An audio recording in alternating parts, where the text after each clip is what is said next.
పట్టణస్థులను దేవుని ఇంటి వారునై ఉన్నారు. క్రీస్తు యేసే ముఖ్యమైన మూలరాయి అయి ఉండగా అపోస్తలును ప్రవక్తలను యేసినటువంటి పునాది మీద మీరు కట్టబడి ఉన్నారు.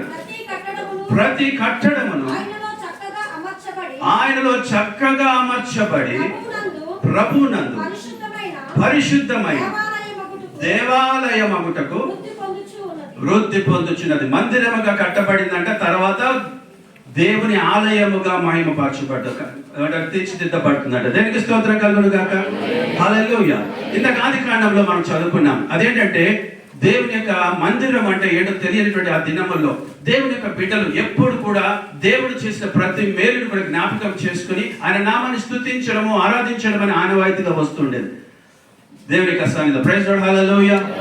మరి ఇందాక మనం చదువుకున్నటువంటి రీతిగా యాకోబు యొక్క పితరుడైనటువంటి నోవాహు కాలంలో జలప్రలయం వచ్చి మనుషులందరూ కూడా నశించిపోయిన తర్వాత నోవాహు దేవుని యొక్క ఓడలోంచి బయటకు వచ్చిన తర్వాత దేవుని కొరకు ఒక చక్కని బలిపీఠమును కట్టి దేవుని యొక్క పరిశుద్ధమైనటువంటి వాటన్నిటిని కూడా దేవునికి అర్పించాడు. అర్పించినటువంటి సమయం లోపల అతడు ఇచ్చినటువంటి అర్పణ, అతను దేవుని యొక్క సన్నిధిని అక్కడ మొదటిసారిగా ఎప్పుడైతే ప్రార్థన చేశారో ఆ ప్రార్థన దేవునికి ఎంతో ఇంపుగా అనిపించి అతడు అనగా నోవాహుని తర్వాత తన కుటుంబాన్ని దేవుడు దీవించడమే కాదు, తరతరాల వరకు కూడా ఆయన ఒక ఇంద్రధనస్సుని పెట్టడానికి ఎన్నడూ కూడా మానవ జాతిని నశింపచేయని చెప్తూ వచ్చారు. తర్వాత కాలంలో మనం చూసిన అబ్రహాము, ఇస్సాకు, యాకోబు నుంచి మనం చదువుకున్న యాకోబు వెళ్ళిపోతున్నటువంటి సమయం లోపల తన తండ్రి ఇంటి దగ్గర నుంచి ఈ లోక సంబంధమైన తండ్రి ఇంటి దగ్గర నుంచి అతను పారిపోతున్నటువంటి సమయంలో మధ్య లోపల దేవుడు అతన్ని దర్శించినట్టుగా మనం చూస్తాం. Praise Lord. హల్లెలూయా.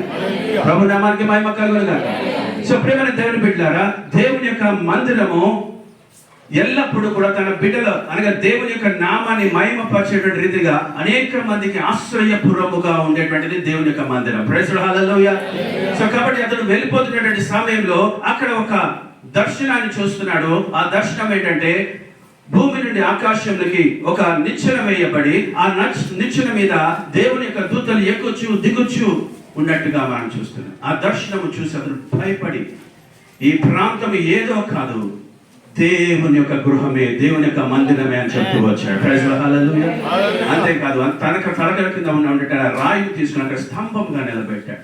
మొదటిగా స్తంభముగా ఒక మందిరము నిలబడబడింది.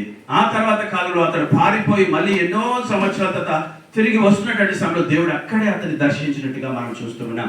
అలాగే ప్రేమని దేవుని బిడ్డలారా, ఈ రోజున దేవుని యొక్క మందిరాన్ని మనం చూసినట్లయితే మనందరి జీవితంలో కూడా ఆశీర్వాదకరమైనటువంటి నిలయముగా ఉంది. Praise Lord. హల్లెలూయా. మనమందరం కూడా దేవునికి యొక్క మందిరం అయినా. Praise Lord. హల్లెలూయా. పాత నిబంధన గ్రంథంలో దేవుడు మొదటిగా మోషేని దర్శించినప్పుడు చెట్ల మధ్యలో నుంచి దర్శించినాడు. చెట్టు మధ్యలో నుంచి దేవుడు అగ్నిగా మరి దేవుడు దర్శించినట్టుగా మనం చూస్తాం. అయితే దేవుడు ఎప్పుడు కూడా కోరుకునేది ఏంటంటే తన బిడ్డల మధ్యలో ఉండాలని దేవుడు కోరుకునేటువంటి దేవుడు. Praise Lord. హల్లెలూయా. దేవుడు ఎక్కడ ఉంటాడండి? ఆకాశంలో ఉంటాడని పాత రోజులు అనుకునేవారు. కానీ దేవుని యొక్క వాక్యం ఈ హృదయమే నా యొక్క దేవాలయం, ఎక్కడ ఇద్దరు లేక ముగ్గురు నా నామములో కూడుంటారు వారి మధ్యలో నేను ఉంటానని దేవుడు సెలవిస్తూ వచ్చాడు. Praise Lord. హల్లెలూయా. ప్రియమైన దేవుని బిడ్డలారా, మరి భూమి మీద దేవుని కోసం ఒక గృహము కట్టబడాలని దావీదు మహారాజుని మనం చూస్తాం. దేవునికి స్తోత్రం కలుగును గాక. హల్లెలూయా. ప్రభు నామానికి మహిమ కలుగును గాక. దావీదు మహారాజు నాతాను అనేటువంటి ప్రవక్తని పిలిచి, ఇదిగో నేను దేవదారు ప్రాణులతో కట్టబడిన చక్కని గృహంలో ఉన్నాను. అయితే దేవుని యొక్క మందిరము, దేవుని యొక్క మందసము అదిగో పూరి గుడిసె లాంటి ప్రదేశంలో ఉంది అని చెప్పినప్పుడు అతడు దేవుని కోసం ఒక మహామందిరాన్ని కట్టాలని అనుకున్నాడు. కట్టుకున్నటువంటి సమయంలో దేవుడు తన ఆశను చూసి, ఇదిగో నువ్వు నా కోసం మనసు కలిగి ఉన్నావు. దేవునికి స్తోత్రం కలుగును గాక. హల్లెలూయా. ఇక్కడ ఉన్నటువంటి ఎంతమందికి దేవుని మీద మనసు ఉందండి? మీరు అందరికీ దేవుని మీద మనసు ఉంది, లేకపోతే ఎక్కడో ఉండేవాళ్ళు మీరు కదండి. Praise Lord. హల్లెలూయా. 5 రోజుల నుంచి జరుగుతున్నటువంటి ఉపవాస ప్రార్థన, ఈ మందిరం కోసం ప్రత్యేక ప్రార్థన చేస్తూ వచ్చాం. ఈ రోజున 4వ దినం, రేపటితో ముగిస్తున్నటువంటి ఉపవాస ప్రార్థనలో మనం ప్రార్థన చేస్తూ వచ్చాం.